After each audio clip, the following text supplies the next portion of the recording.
everybody, Papa Blueshirt here. I wanted to do a short little video to show you how we water our trays with the worms in them.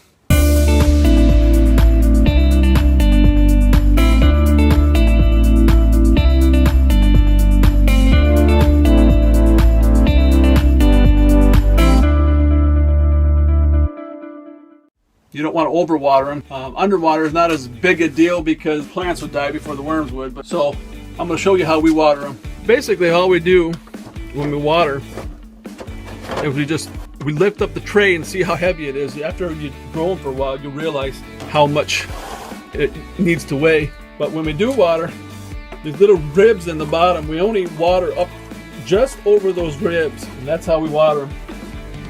Just like that. And that's on the black trays. Let me get a blue tray.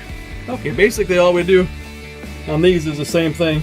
These are our bootstrap farmer trays. If you want to see a review for these, I'll leave a link up above. I'll leave a link in the description for these. Currently changing over to these because these are just beautiful. Anyways, you just fill it up just above that groove there, so there's a little bit of water on top, and that'll allow it to wick up.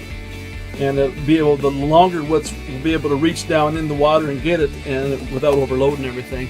And that's how we water our trays with our worms in them.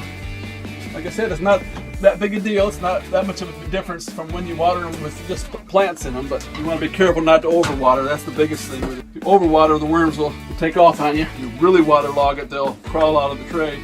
And I've only had a couple worms go out of the tray since I've been doing this, and I've only had a couple worms, and so it's a good deal when you put in your worms to put them in when the light's going to be on the longest, because that'll encourage the worms to stay in the tray and they'll get used to it, and then they'll stay in there.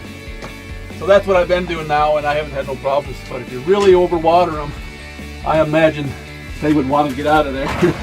This is Papa Blueshirt. Thanks for watching.